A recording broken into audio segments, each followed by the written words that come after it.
Hey co-stars, welcome to another episode of Generation Films. My name is British Ben, and when it comes to fictional spaceships, size really matters. It's the difference between this and this.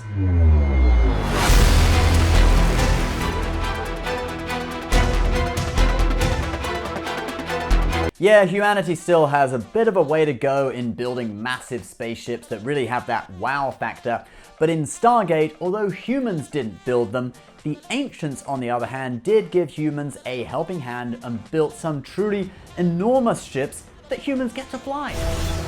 Now that was the city ship Atlantis, and we'll get to that in due time, but I think we better start small. So this is the real size of Stargate ships, part 2, Puddle Jumper. So first we have the Puddle Jumper, these small shuttle-type ships built by the ancients. Actually, originally the Tauri, or humans of Earth, were going to call them something else. This is flight. I thought we were going with gate ship. Negative, flight. Stand by. It's a ship that goes through the gate. Fine. Puddle Jumper, you are clear for launch. Man, that character is annoying, but there's a very good reason for that. He's Canadian. I'm sorry. Colonel O'Neill, you really hit the nail on the head. Canadians, you can protest in the comments. Anyway, the Puddle Jumper was capable of flying through stargates, it was capable of cloaking, and was controlled by direct interface with the pilot who possessed a specific gene matching the genetic makeup of the ancients. Puddle Jumpers were also equipped with ancient drone weapons technology activated by the pilot's thoughts. The drones would seek out targets on their own, and this meant the ship could hold its own against Wraith darts. But what you are probably dying to know is, would this fit in your garage? Well, in Atlantis, they literally had a garage full of them. So the answer is yes. Now the ship was 8 meters long and 4.7 meters high, which makes it a little bit larger than the largest Ford F-150, which is 6.36 meters long. So if you had a 2-car garage and you parked it diagonally, you'd probably be alright, although the height might be a problem. Then again, you could just cloak it and leave it in a local park somewhere. Alright, moving on. Replicator Mothership. The Replicator Mothership was a ship built by that guy who looks like Frodo from Lord of the Rings in the later seasons of SG-1. It was entirely made up of replicator blocks that could split off and form their own auxiliary ships, or those little robot spiders, or basically any form you can think of. Now in the Stargate DVD collection, it says that this ship is 35 meters long, which makes it the same length as the Millennium Falcon in Star Wars, and both of them would thus fit inside an Olympic-sized swimming pool with a little bit of space at each end. But the DVD collection is known to have errors, and the ship we see on screen is obviously quite a lot bigger than that.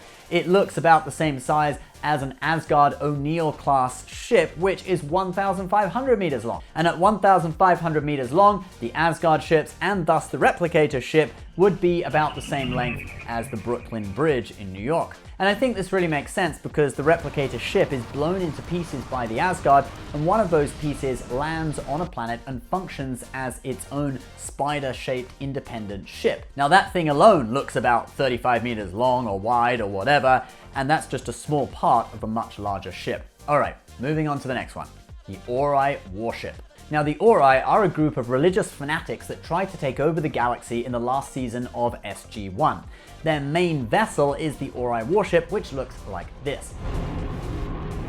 Although they have a large number of troops on board, these ships can be operated by a single Ori prior who controls the ship using supernormal abilities.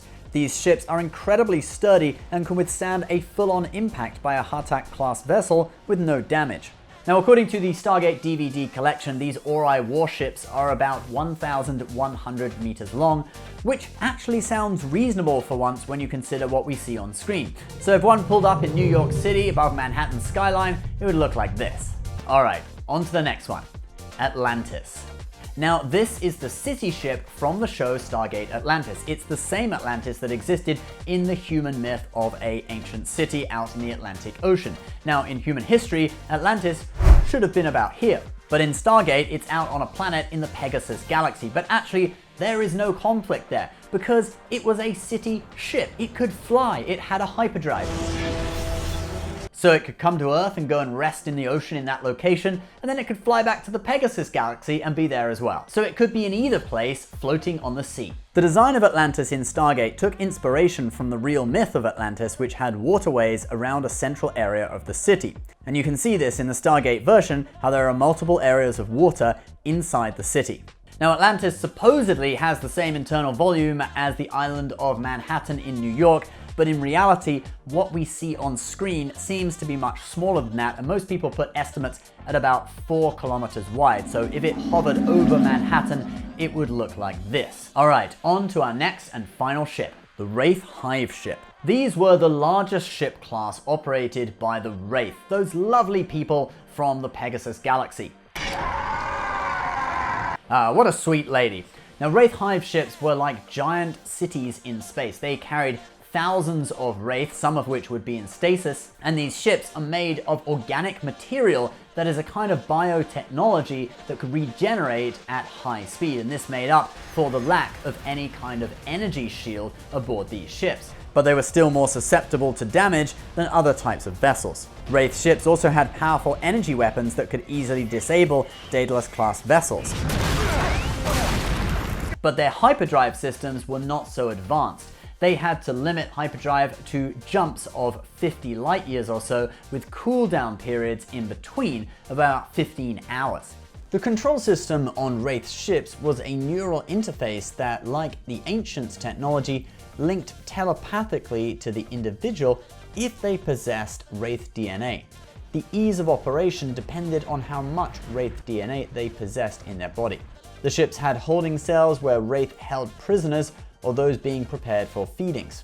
The Wraith Hive ships also had hangars which held hundreds of Wraith darts, small fighters about the same size as a Puddle Jumper. These fighters could also travel through Stargates. Anyway, they were massive, even bigger than Atlantis, according to what we see on screen, and according to this chart that someone online made, because the measurements on the Stargate DVD collection are so unreliable. We also have this handy comparison of a Hive ship and a Towery Daedalus class ship, and you can really see the size. So going with that kind of scale, we're talking about 6 kilometers long at a minimum, which would make it approximately 1/3 of the length of the island of Manhattan in New York, which is massive.